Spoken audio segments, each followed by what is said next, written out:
Izin ya Ibu ya.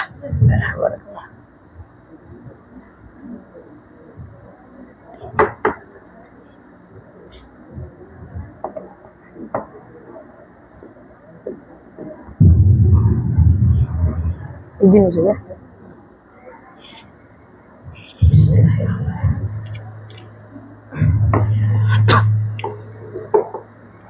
Na'udzubillahi minasyaitonir rajim.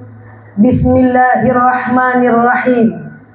Assalamualaikum warahmatullahi wabarakatuh.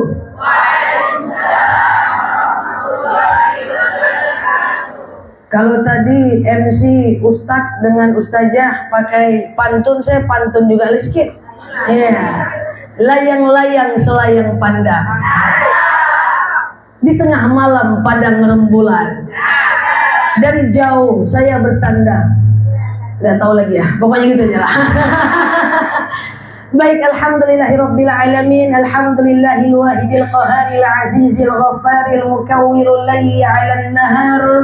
Tazkiratan li ulil qulubi wal absar, tabsiratan li zawil albabi wal i'tibar.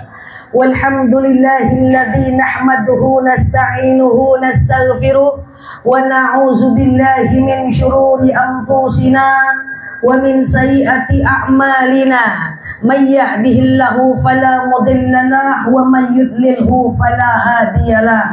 Nashhadu an la ilaha illallah, nashhadu anna Muhammadan abduhu wa rasuluh, la nabiyya ba'dah, amma ba'd.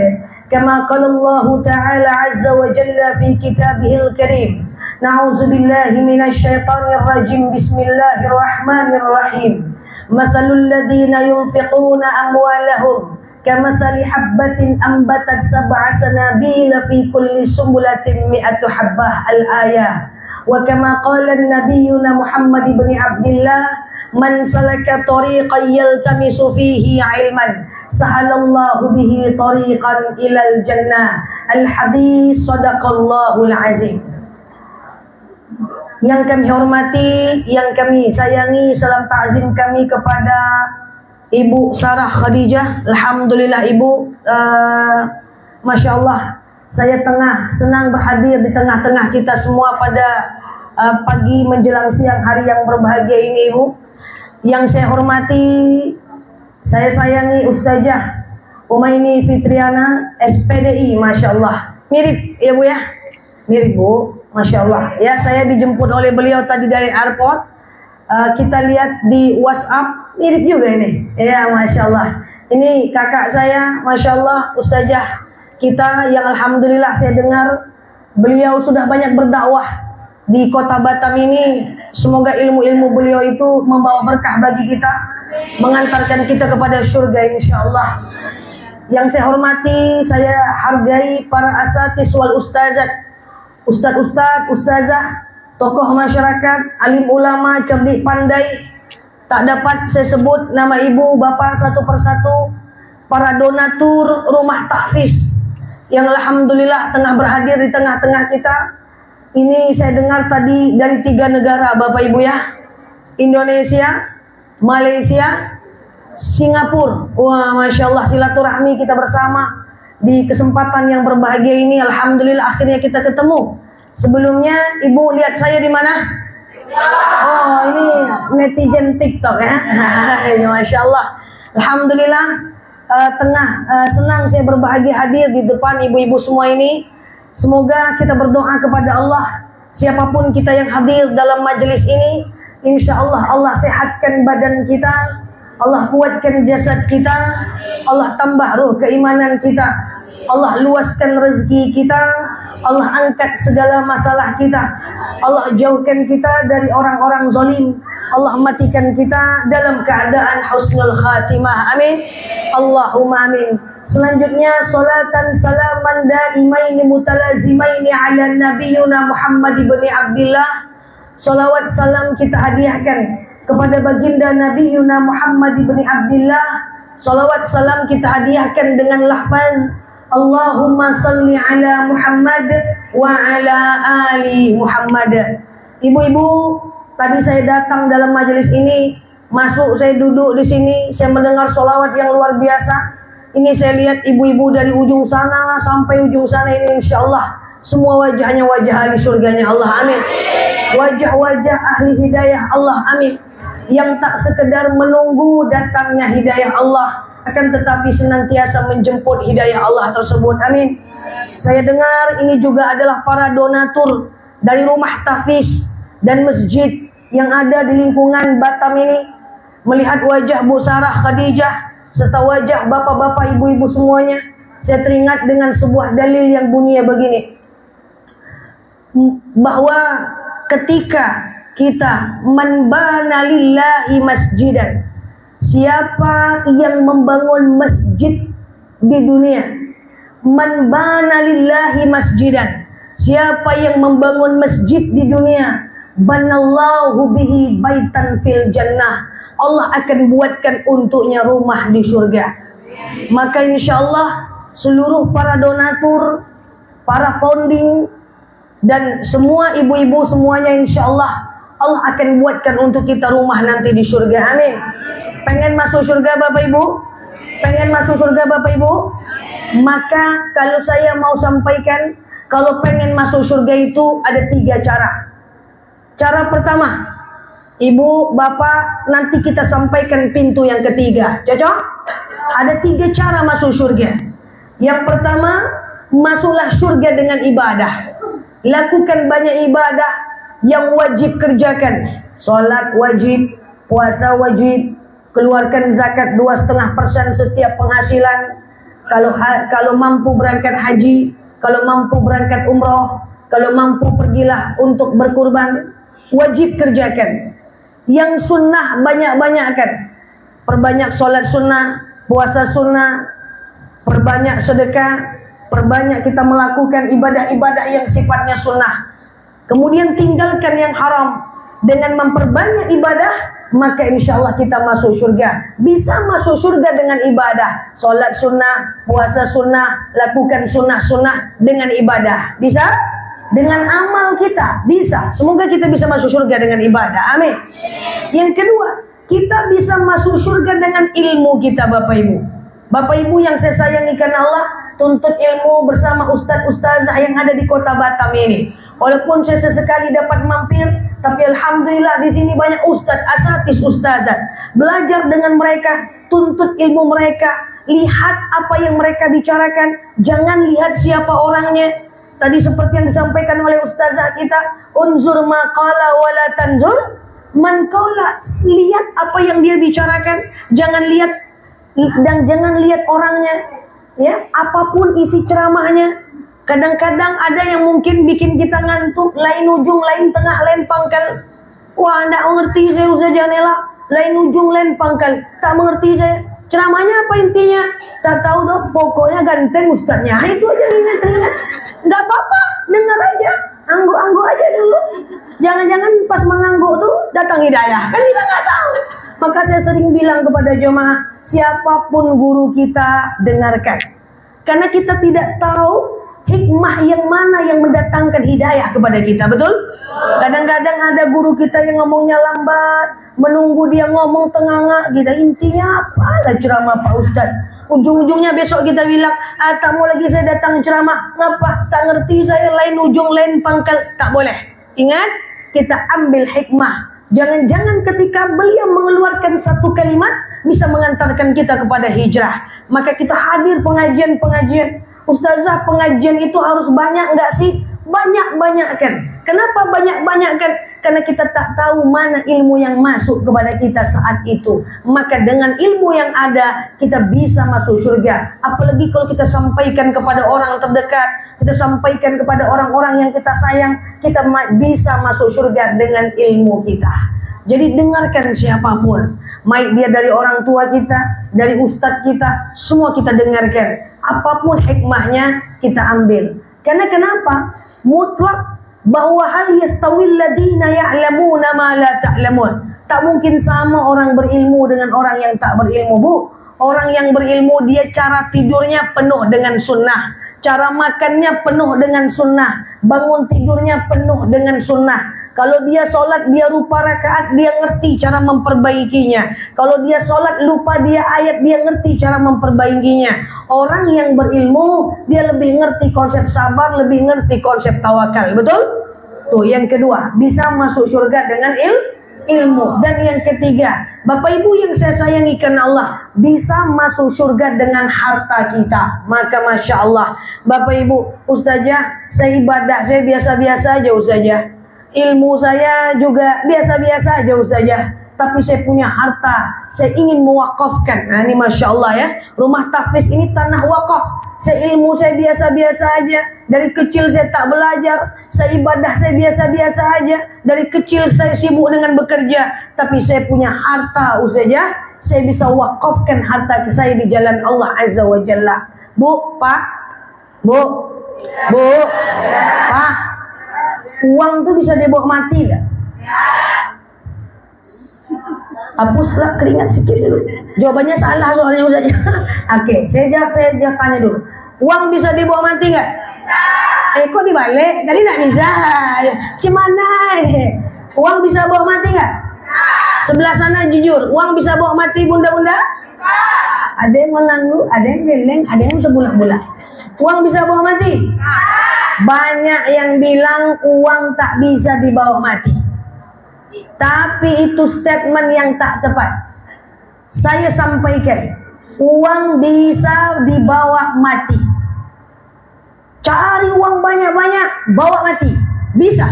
Karena pada faktanya, banyak para sahabiah yang masuk surga karena uangnya.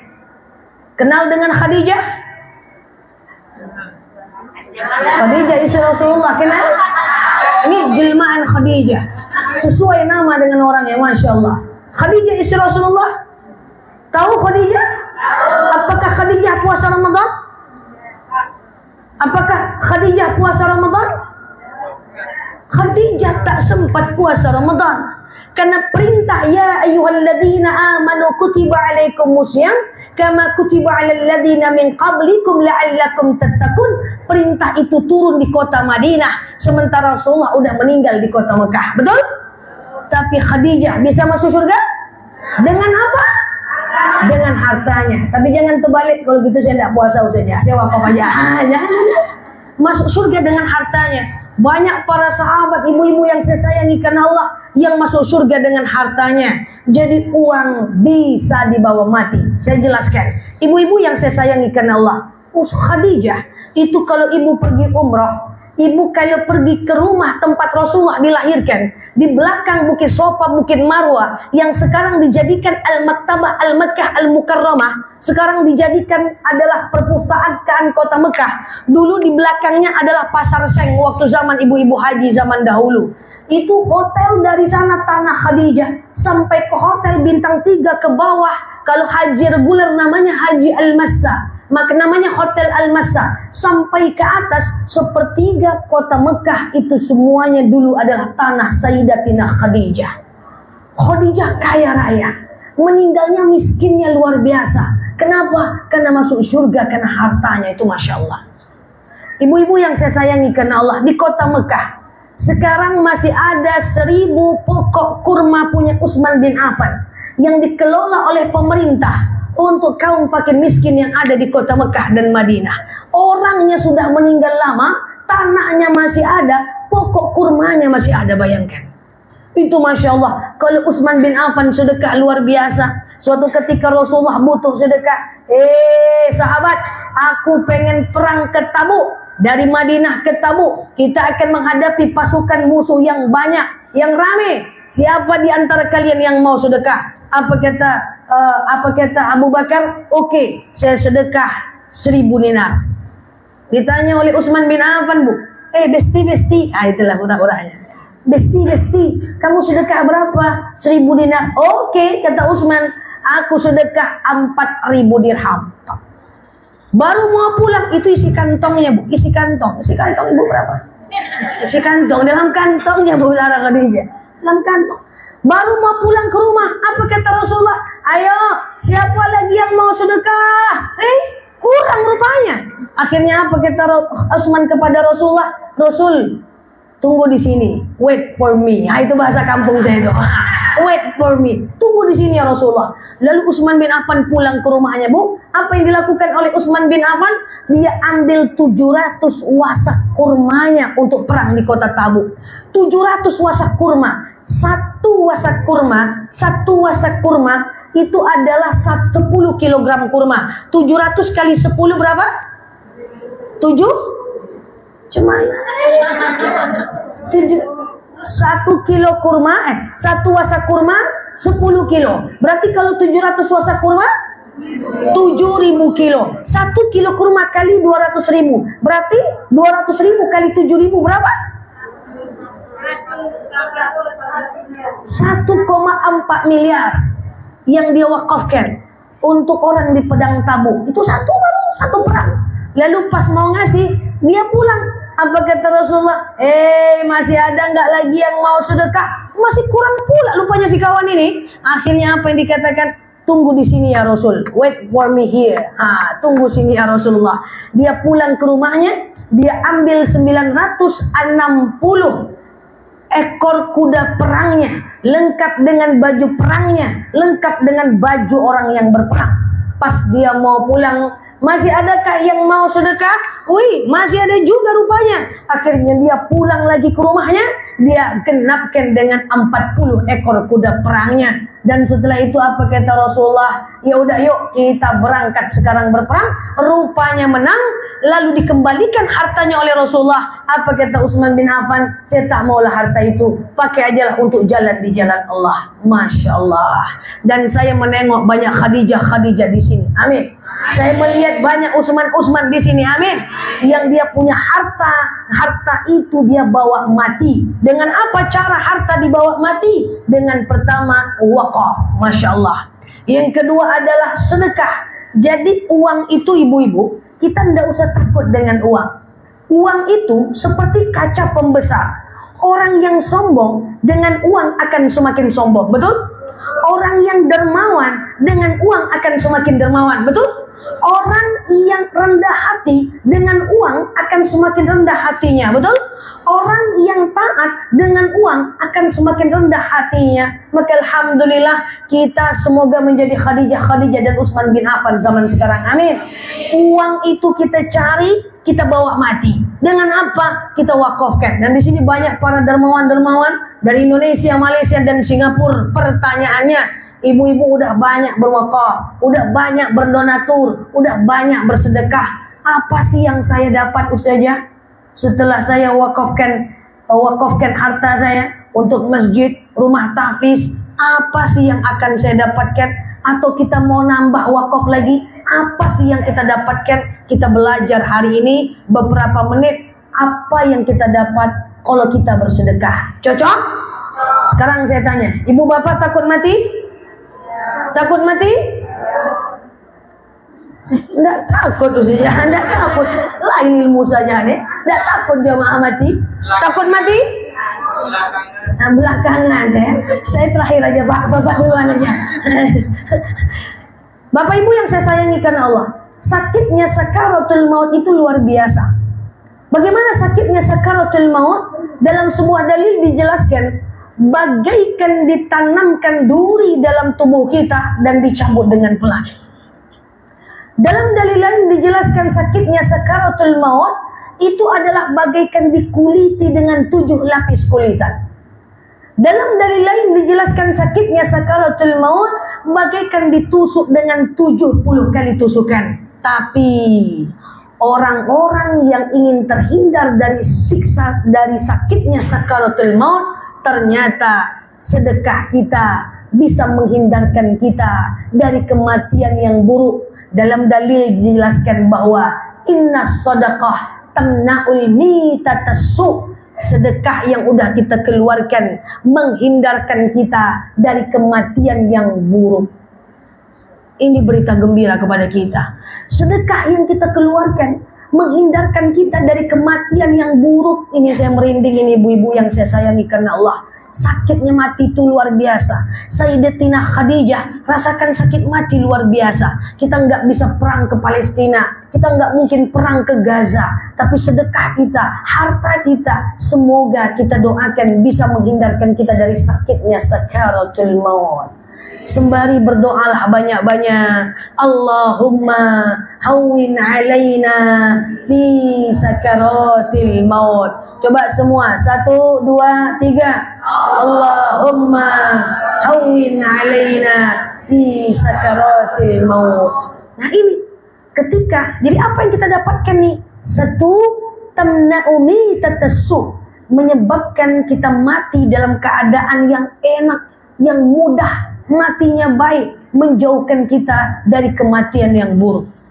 Oke, nanti kita bahas yang kedua. Terus bagaimana cara sedekah? Ke siapa kita sedekah? Kita jelaskan dulu apa sih manfaat sedekah. Yang kedua, ibu-ibu, ketika kita mati, apakah kita masuk surga langsung? Tidak. Kita diapain dulu, Bu? Siksa kubur dulu. Makanya punya barang jangan banyak-banyak.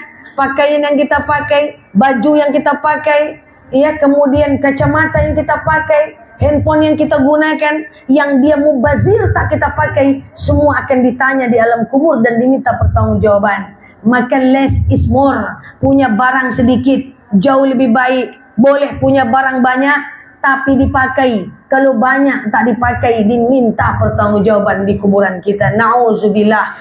Jadi nanti coba cek-cek lemari-lemarinya. Kalau udah mau runtuh dia kasihlah orang lagi. Iya kan? Tak boleh kita banyak mubazir, banyak barang. Itu semua akan diminta pertanggungjawaban. Mau beli baju, baju lama harus dipakai. Tak sanggup pakai, baju lama kasih orang. Tak sanggup kasih orang, baju lama jual. Tak sanggup semuanya, tak usah beli baju. Karena semua akan diminta pertanggungjawaban. Kita akan disiksa di alam kubur kita dengan apa yang kita punya. Apakah setelah kita meninggal sakit sakaratul maut, lalu kemudian kita masuk kuburan, apakah langsung masuk surga? Tidak. Kita apa? Yang dilakukan, kita akan dibangkitkan di padang mahsyar. Ini persoalan penting. Izin saya mohon maaf, saya datang ke Batam ini sedikit untuk nakut-nakuti. Memang itu niat saya saja. Saya takut-takut nih lah jemaah ini nanti. Kita akan ketemu Bu di padang mahsyar. Kita akan cari orang-orang yang kita gosipkan. Kita akan cari orang-orang yang kita buka aibnya. Kita akan cari orang-orang yang kita fitnah. Kita akan cari suami-suami yang kita buat berderai air matanya karena sikap dan perilaku kita. Kita akan cari anak-anak kandung kita yang terluka hatinya karena kata-kata kita.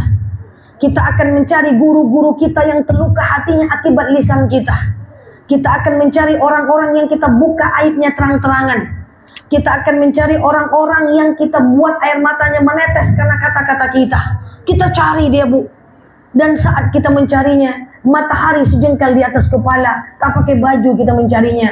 Pertanyaannya, kayak mana mencari kawan di padang mahsyar? Mencari kawan di mall aja pening kepala kita. Maka itu saya sering bilang kepada jemaah, kalau ibu sering hadir di TikTok saya, di YouTube saya, sering saya sampaikan, jangan menyakiti hati siapapun. Karena demi Allah, hati yang sakit kita buat di dunia akan diminta pertanggungjawaban sampai di padang mahsyar. Tapi saya tengok nih wajah-wajah baik semua nih, amin. Walaupun agak ragu sedikit. Nah, ini kan, itu diminta Bu pertanggungjawaban di padang mahsyar, Bu. Makanya, nah ketika di padang mahsyar kita tentu butuh pertolongan, Bu. Kadang lisan saya tidak sengaja ngomongin orang, lisan kita kan, pulang kita pesta,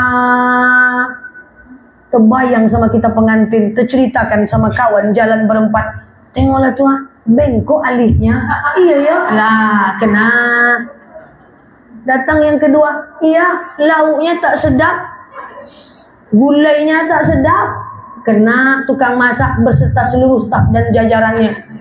Datang orang ketiga, iya mak andamnya tak apa-apa, kena pula mak andamnya beserta seluruh stafnya. Itu Bu minta maaf kepada mereka di dunia atau sampai ketemu di padang mahsyar, nauzubillah. Tapi ada berita baik untuk orang-orang yang rajin sedekah, orang yang berdonatur buat Bapak Ibu semuanya, atau nanti yang mau banyak bersedekah, bahwa dalam dalil dikatakan azillul mu'min yaumal qiyamah as-sadaqah. yang menaungi kita di hari kiamat nanti saat kita banyak dosa di dunia adalah sedekah kita. Tapi alangkah baiknya kita menjadi hamba Allah yang banyak sedekahnya, sedikit menyakiti hati manusianya. Amin Allahumma amin. Bayangkan sakaratul maut sakit, masuk ke liang lahat sakit, mencari kawan di padang mahsyar sakit. Apakah langsung masuk surga? Tidak. Ngapain dulu? Lewat dulu jembatan siratal ihdinas siratal mustaqim. Iya, kalau masuk surga, masuk pula dulu ke neraka. Na'udzubillah. Saya gambarkan kondisi neraka. Ibu-ibu yang saya sayangi karena Allah, neraka itu terdiri dari 3. Yang pertama, ada namanya pintu neraka. Siapa orang yang berada di pintu neraka? Yaitu orang-orang. Yang pertama adalah pintu neraka. Siapa orang yang berada di pintu neraka? Yaitu orang-orang baik yang punya dosa yang sangat kecil. Di antaranya adalah Abu Thalib, paman Rasulullah. Mendapatkan pertolongan dari Rasulullah, Abu Thalib cuma di pintu aja Pak, tidak masuk Pak, di pintu aja Pak. Berapa siksa neraka di pintu itu Pak? Dipasang terompah, mendidih ubun-ubunnya, itu di pintu. Yang kedua adalah di dalam api neraka. Siapa orang yang berada di dalam api neraka? Yaitu orang Islam yang berdosa.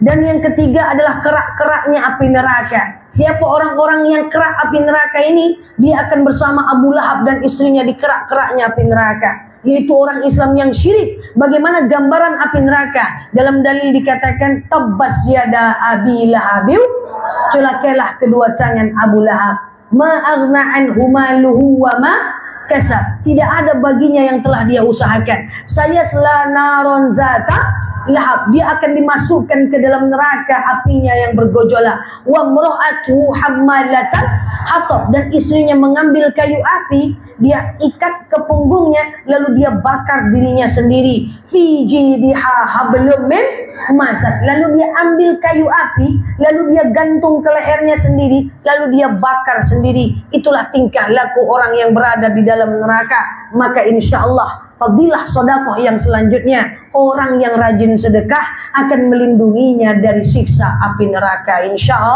Insyaallah. Ibu-ibu yang saya sayangi karena Allah, waktu usia kita ini 65, 75 tahun, 80 tahun itu udah panjang. Maka saya sampaikan kepada kita, kalau usia bapak ibu seperti yang saya tengok di depan ini udah usia maghrib jelang isya. Malah ada juga yang udah tahajud, ya kan?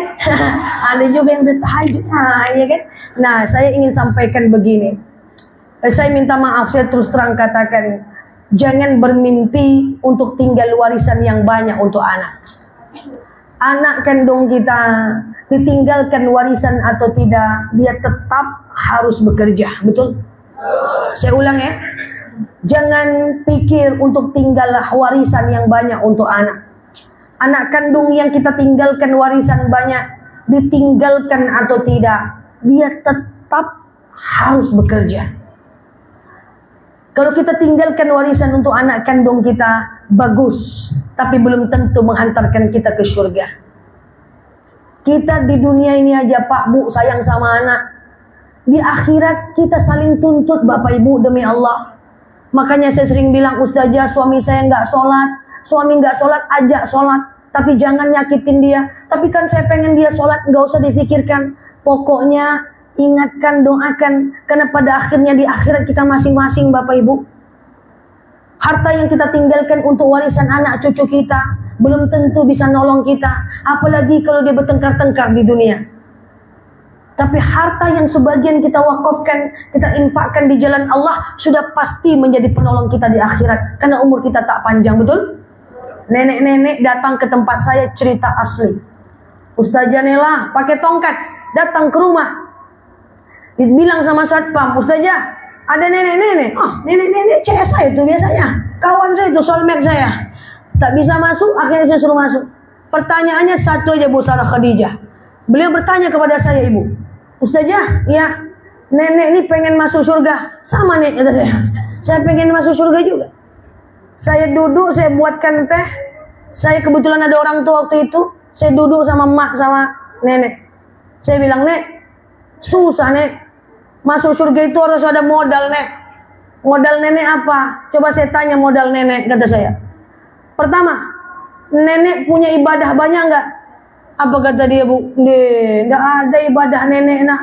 Pagi waktu masih kecil anak, pagi kerja mengalau itik ke rumah, pagi pergi ke sawah, tak sempat ke masjid, ibadah cukup-cukup aja. Solat 5 waktu, solat sunnah tak terkerjakan, puasa adalah anak. Waktu udah besar anak, cucu titip ke nenek, nenek tak sempat ibadah. Oh, tak ada modal pula si kawan ini. Akhirnya saya pakai yang kedua. Oke nek, kalau gitu nenek punya modal apa? Punya ilmu enggak nek? Datang ke majelis taklim, masuk telinga kiri, keluar telinga kanan saja. Angguk-angguk tapi tak ngerti apa kata Pak Ustaz. Ilmu nenek tak ada saja. Hah?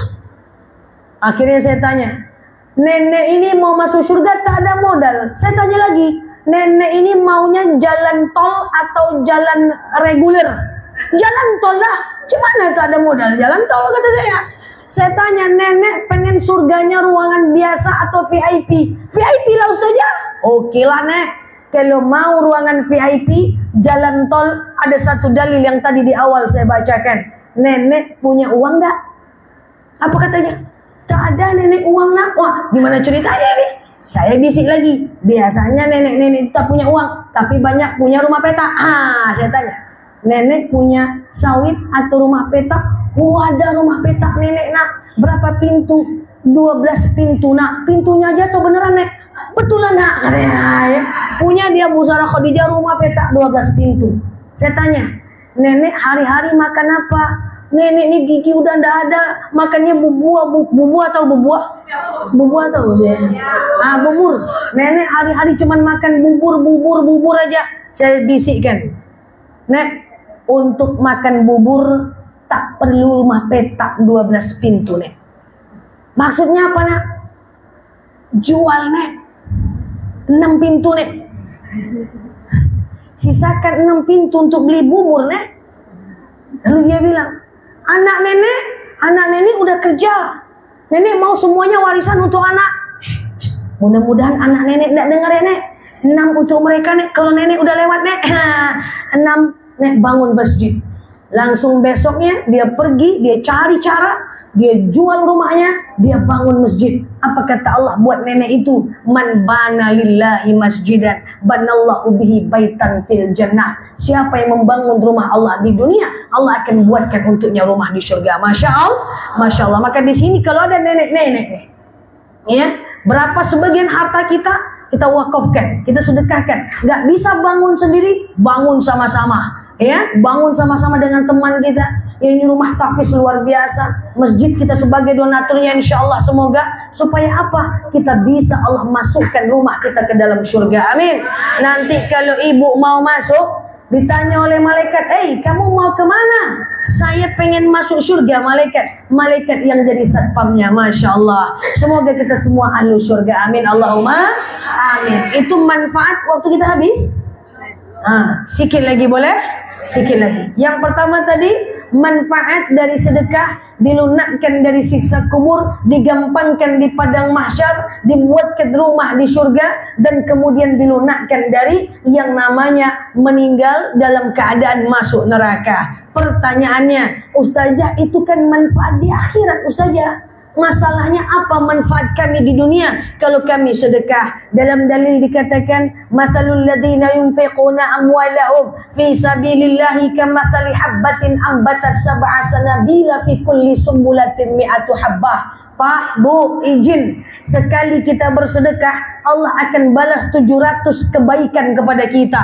Tapi ada yang protes, nggak ada tuh Ustazah. Kemarin saya sedekah 100.000 di masjid, keluar masjid hilang motor saya Ustazah. Nah, itu ujian. Ibu, saya ceramah sudah 21 tahun nanti Ramadan. Sampai sekarang masih 21 tahun. Saya sudah ceramah 20 tahun. Saya belum pernah lagi mendengar ada orang ngadu kepada saya, Ustazah, dengan saya sedekah, saya makin miskin. Nggak ada. Yang ada itu dengan sedekah dia mendapatkan harta yang lebih berkah. Masya Allah. Tahu beda harta yang berkah dengan harta yang tak berkah? Begini Bu, pernah nggak ngelihat orang kaya tapi selalu mengeluh? Pernah lihat?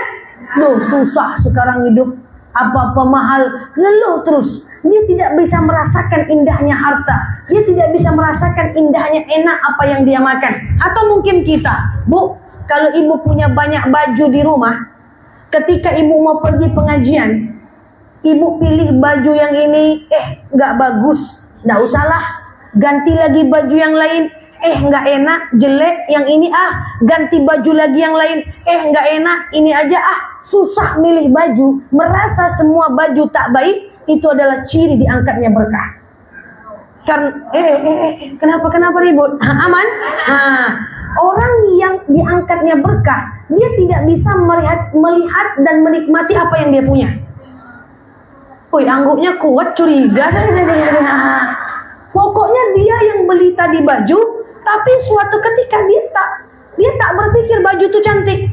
Beli yang pakai yang ini nggak bagus, nggak usah yang ini nggak bagus yang ini Pokoknya semua baju nggak bagus, padahal bajunya banyak. Dia tidak merasakan indahnya nikmat rezeki. Itu ciri diangkatnya berkah. Baru dia makan sate, enak lagi yang di situ kata dia.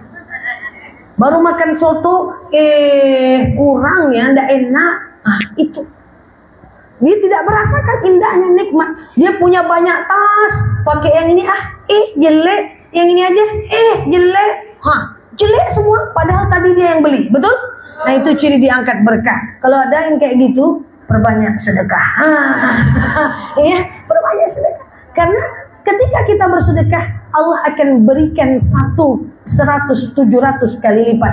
Kalaupun ada orang yang bersedekah lalu uangnya hilang, motornya hilang, rumahnya terbakar, itu adalah ujian. Allah pengen lihat apakah dengan sedekah kita berikan, apakah dengan sedekah kita berikan lalu Allah berikan ujian, kita masih tetap mau sedekah atau tidak. Nah, jadi saya sampaikan, apapun yang terjadi tetaplah ibadah. Ustazah, saya kok makin saya ini hijrah, makin banyak ujian hidup saya. Ada yang pernah dengar kata-kata kayak gitu? Jangan cakap kayak gitu lagi, Bu. Sama dengan ibu ngomong sama suami kayak gini, Bang, semenjak hidup dengan abang, makin susah hidupku, Bang. Sama dengan itu, ya Allah, semakin aku dekat dengan engkau, ya Allah, kok makin susah ya hidupku. Mirip-mirip, Bu. Tak boleh seperti itu. Allah itu ingin melihat apakah dengan kita taat, kita dikasih ujian, kita makin taat atau tidak. Allah tuh cuma pengen lihat, kita sedekah dihilangkan motor kita sedekah dibakar rumah kita sedekah tahu-tahu malah di PHK. Allah pengen lihat apakah dengan aku berikan ujian, engkau masih tetap taat atau tidak. Jadi orang-orang yang beriman pasti diuji. Apa tujuannya? Allah pengen lihat ini orang kalau diuji masih tetap taat atau tidak. Maka saya mengimbau diri saya secara pribadi, umumnya kita semua ibu-ibu yang saya sayangi karena Allah, apapun kondisi takdir kita, tetaplah pada mode ibadah. Apa namanya?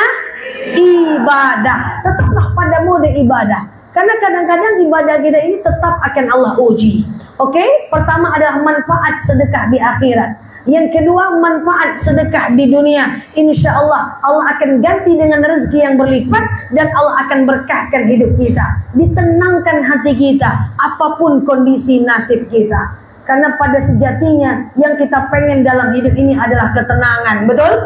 Bahagia bisa beli dengan uang, tapi bukan ketenangan. Ibu ada uang, ibu suntuk, ibu tak sedap, ibu tak bahagia, pergi jalan-jalan ibu bahagia. Tapi kalau hidup tak berkah, nyampe di rumah stres lagi. Karena berkah itu datang dari dalam diri, sementara bahagia itu datang dari luar diri kita. Bahagia cuman sementara, kalau tenang selama-lamanya. Semoga Allah berikan kita ketenangan karena sedekah kita. Amin Allahumma amin. Tenang aja. Apa yang terjadi pada hidup kita tenang. Ini ndak risau terus. Kenapa? Ndak tahu aku risau-risau aja. Na'udzubillah. Oke? Nah, ibu-ibu yang saya sayangi karena Allah, sebagai penutup, tadi saya sudah sampaikan apa saja yang kita dapat dengan sedekah kita. Kemudian manfaat di dunia dan akhirat. Sebagai penutup, saya kunci kajian kita ini, ada sebuah dalil yang mengingatkan kita.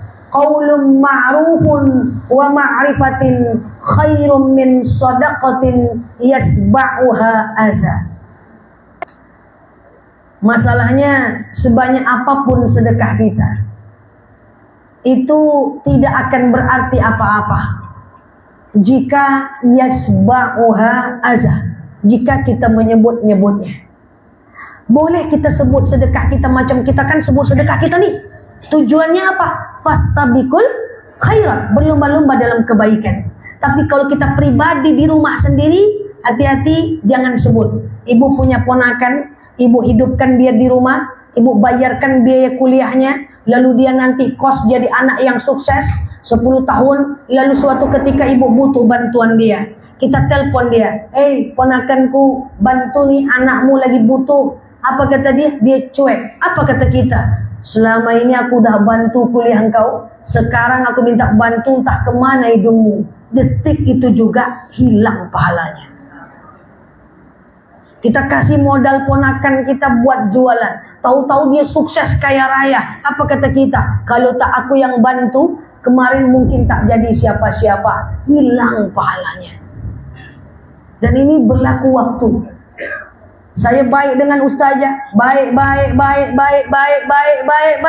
Apa yang ustazah butuh saya kasih, ustazah butuh saya kasih. Tahu-tahu saya butuh, ustazah tak ada. Apa kata saya? Ustazah nih, waktu dia butuh saya ada, waktu saya butuh dia tak ada. Hilang pahalanya detik itu juga. Ini sebagai penutup. Boleh menyebutkan sedekah, harus memotivasi orang lain untuk bersedekah. Tapi dalam lingkungan pribadi, hati-hati. Berapa banyak kebaikan kita tak dibalas oleh orang ini, biarin. Berapa banyak kebaikan kita, Bu, orang beriman jangan menodai tangannya untuk berharap balasan dari manusia. Tak ada guna. Balasan manusia kecil, balasan Allah yang besar. Maka jangan sebut-sebut kebaikan kita. Karena ketika kita menyebutnya, hilang pahala kita. Qaulun ma'rufun wa ma'rifatin khairum min shadaqatin yasba'uha aza. Gak usah sedekahmu, gak usah sedekahmu. Lebih baik daripada sedekah tapi menyebut-nyebutnya. Oke? Anggu. Oke? Menyebut-nyebutnya. Kalau nggak sedekah gimana ustazah? Kalau nggak sedekah nggak apa-apa, tapi jangan suzon mau ngasih pengemis. Nggak jadi ngapa gitu? Entah iya kaya, entah miskin. Nggak jadi Pak. Sedekah tak boleh pikir-pikir. Idza arada khairan falisu'ah. Kalau mau sedekah cepat, jangan pikir-pikir. Saya bulan depan mau ngasih mertua saya uang 100.000, pas bulan depan kasih enggak ya? Nggak usah lagi dia jahat, nggak jadi Bu. Saya mau sedekahlah ke rumah tafis, kasih enggak ya? Udah donatur udah banyak, nggak jadilah, nggak jadi Bu. Karena ada setan yang melarangnya. Sedekah jangan pikir-pikir, usahakan jangan sebut kecuali untuk berlomba-lomba kepada kebaikan. Dan itu kabar gembira. Saya datang dari Pekanbaru membawa kabar gembira buat kita semua. Semoga kita semua menjadi hamba Allah yang masuk surga dengan pintu sedekah. Amin Allahumma amin. Demikian dari saya. Mohon maaf lahir dan batin. Saya serahkan, wallahu a'lam bishawab. Assalamualaikum warahmatullahi wabarakatuh. Waalaikumsalam.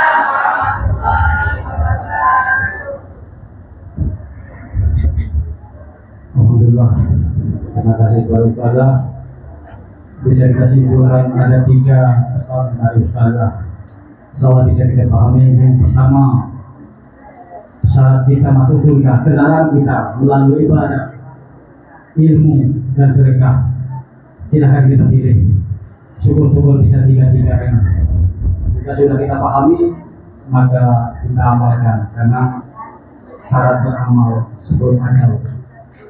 Selanjutnya, agar lebih sempurna acara kita ini, mari kita sama-sama ketuk yang maha sempurna melalui doa yang kami dipimpin oleh Al-Ustaz Muhammad Syafiq dari Malaysia. Beliau kami persilakan.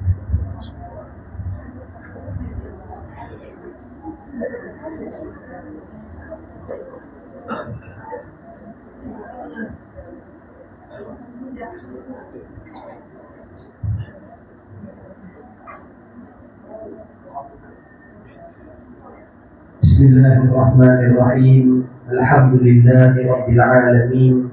وأفضل الصلاة وأتم التسليم على سيدنا محمد وعلى آله وأصحابه أجمعين. اللهم اجعل جمعنا هذا جمعا مرحوما وتفرقنا من بعده تفرقا معصوما. اللهم لا تجعل فينا ولا معنا ولا من يتبعنا شقيا ولا مطرودا ولا محروما. Ya Allah, ya Tuhan kami, jadikanlah perhimpunan kami pada hari ini perhimpunan yang mendapat barakah dan keampunan-Mu ya Allah. Dan perpisahan kami selepas majlis ini mendapat keampunan-Mu ya Allah. Dan pandanglah kami semua dengan pandangan redha-Mu ya Allah. Dan jadikanlah apa yang kami dengar pada hari ini dapat kami amalkan dalam kehidupan kami ya Allah. Bantulah kami semua untuk ikhlas di dalam setiap perkataan dan perbuatan kami ya Allah. Dan kurniakanlah kepada kami akan husnul khatimah.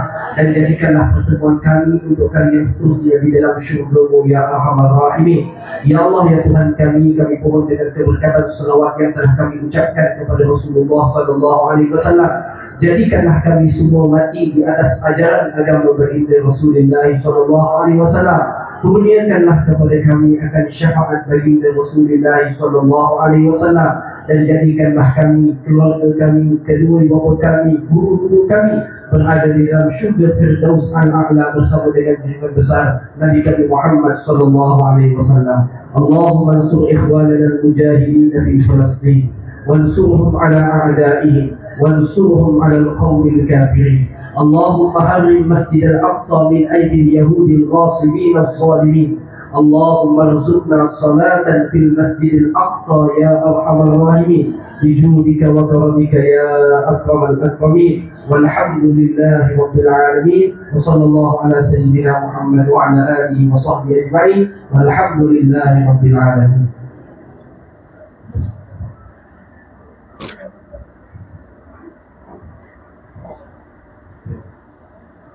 Alhamdulillah.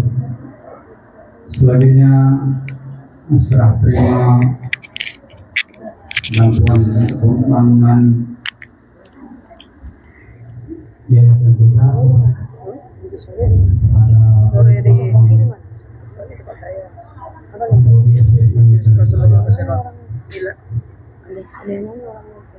Bilar tas air bersama dengan Ustaz Fitri. Sungai Beduk.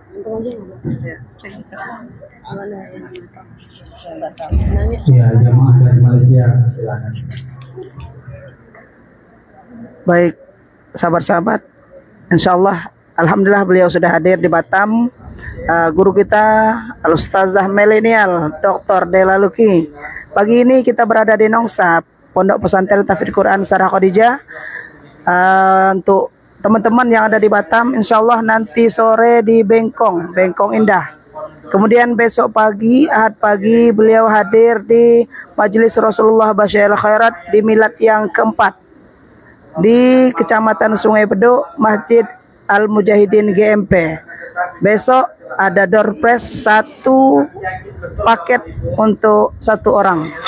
Kemudian 4 orang tur Kepri Coral, uang tunai jutaan rupiah dan juga hadiah hiburan lainnya.